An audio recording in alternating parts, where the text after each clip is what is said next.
Hello everybody, this is Josh Peiser from GameWisdom.com. Welcome to another video of Darkest Dungeon Basics. Today we're talking the brand new class, and I believe what may be the final class to be added to the Darkest Dungeon, at least as of this time. That's the Antiquarian.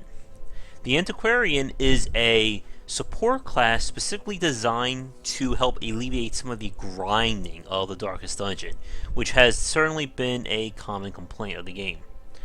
Anyway, the class is interesting, but as we're going to talk about tonight, does have some fairly big limitations.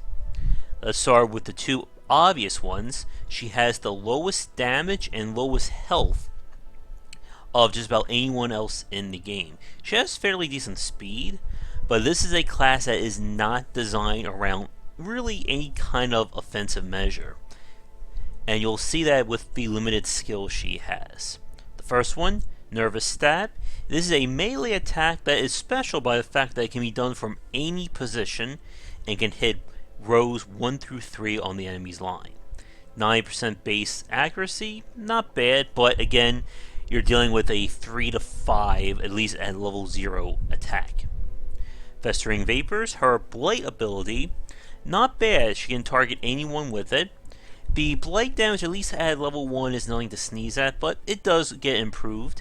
It's also one of the few skills to lower the blight resist, similar to the Grave Robber's Poison Darts. Get Down, special skill, basically will increase her dodge and speed, and that's about it. Flash Powder lowers one enemy's accuracy. Again, this will go up based on the level you bump it up to. Fortifying Vapors, a heal, works on one target. Can be buffed using one of her trinkets, which unfortunately I don't have to show. But it can become a reliable heal, at least better than what the Plague Doctor can do, or the Arbalest, but nowhere near as good as the Vestal or Cultist. Invigorating Vapors, probably one of her better skills, plus dodge across the board to the entire party. The only skill that will beat that would be the Mad Arms, I think it's called Bolster? Yeah, Bolster. Let me get back there. Last one, at least Protect Me. This is a very interesting skill.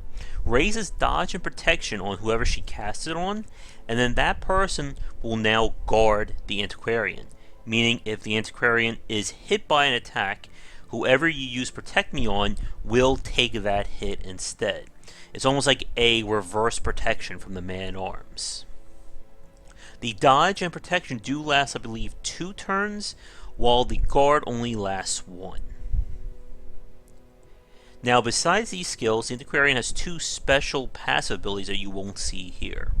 First is that while she's in your party, you will be able to hold more gold per stack in your inventory. The normal amount is a 1,500 gold per stack. With her, you'll be able to hold 2,000, which means you'll be able to take more gold out and have that room for possibly other items. Her other ability is that she has a greater chance of collecting more loot either from curios or after fights, and there's a chance she will spawn an antique. Antiques vary based on the difficulty of the dungeon and will reward you different amounts of gold. The most important part is that she can basically carry, I think, an almost limitless amount, or at least limitless by what you'll find in the dungeon. When I used her, I think I had like 20 by the time the dungeon was over. And all these are pretty much used to get more gold, and again to help cut down on either a major loss or to turn a profitable run even better. Her weird skills also translate into her camping abilities. First, as always, these 3 are set. Resupply, produce a random supply item, similar to the Grave Robber, where is it? Not Snuff Box, here it is, Pilfer. The main difference is that she can use it multiple times.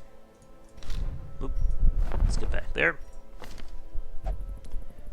Trinket Scrounge, produce a random trinket. Fairly interesting and makes her very popular probably in the early game when you need more trinkets. The chance to get anything can be a very big temptation. I don't think it gets ancestral or trophy-based trinkets, but I could be wrong. Strange Powders does a resist for just about everything on one companion, and then Curious Incantation, stress damage relief. So, as you can see, the Antiquarian is definitely a weird character to take. She thrives in parties with heavy characters or those designed to either take or avoid damage. So, the Leper, Man-at-Arms, Bounty Hunter, and even something like the not the Bounty Hunter, the Highwayman, and then even classes like the Houndmaster and Grave Robber who can dodge, who can benefit from Protect Me. Her ability to get extra items and the antiques during a dungeon run will allow you to get a lot more gold early, and that can be useful for either healing characters, locking in quirks, pretty much giving you that buffer in case you do have a bad run. Now, the downsides, and there are a lot of them. Similar to the Jester and the Leper, you need to build a party around the Antiquarian. She can't just fit into any old party. Her abilities are pretty much range from being moderately under average to just horrible. For instance, Get Down and Flash Powder are just horrible skills. I don't see why you would take either one of these considering how limited they are. And again, even though she can do a lot of things from multiple positions, you're going to keep her in the back because she has the lowest health and damage to begin with. She's not going to be good in parties where you're going to go up against situational enemies, such as the Sunken Crew, the Hag, Prophet, etc. Because with her in your party, you're really going to be operating with 3 party members. The Jester has a similar complaint, but he at least has some very powerful skills to make up for it. One of my suggestions would have been for them to maybe allow Blake to be an AoE Blight, similar to the Houndmaster's Hound's Rush, I think it's called. And these 2 skills definitely need to get tweaked.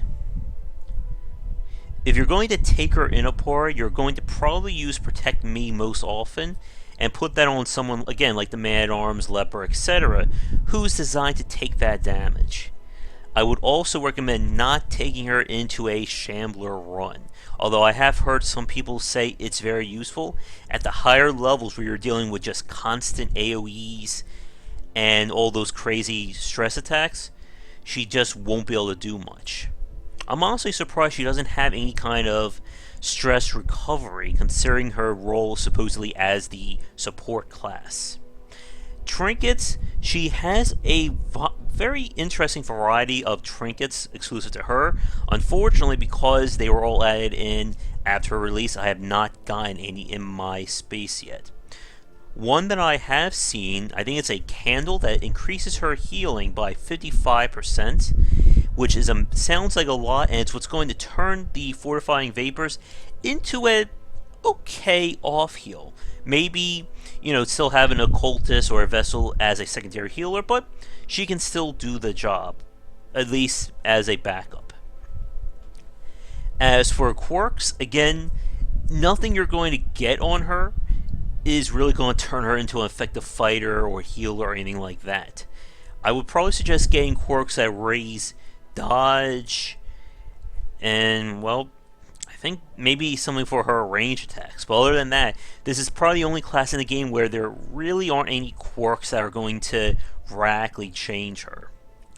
Honestly, I'm not a fan of the Antiquarian, and that's why I actually don't have one in my roster at the moment. Her usefulness just degrades as you get up to Veteran and Champion, and I won't even dare take her into a Darkest Dungeon run.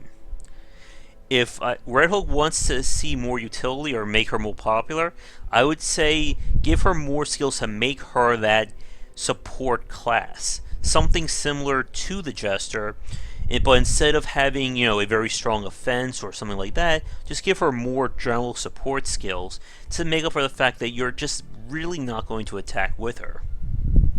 Again, if you're going to make use of her, you need to build the party around her.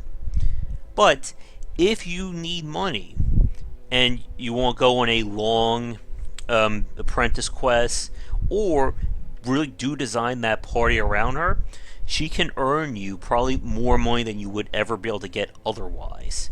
And her ability to hold more gold also means you'll be able to take more of that out. I think that's all that needs to be said about the Antiquarian. Again, I believe at this moment this is the last class to be added to the Darkest Dungeon. I know we still have several classes to talk about in these videos, which I will hopefully be able to get to. Anyway, that's going to do it for this spotlight. I hope you enjoyed it. If you did, be sure to leave a comment and of course like and subscribe to the channel. Check out game-wisdom.com for posts and podcasts related to game design and the industry. You can find me on Patreon under Game Wisdom, and any donations would be greatly appreciated. And subscribe on Twitch and Twitter under GW Blazer for the latest updates of new videos, posts, my daily streams, and more. That's going to do it, and I'll have to think about who we're going to spotlight next. But thanks again for watching, and see you all again real soon.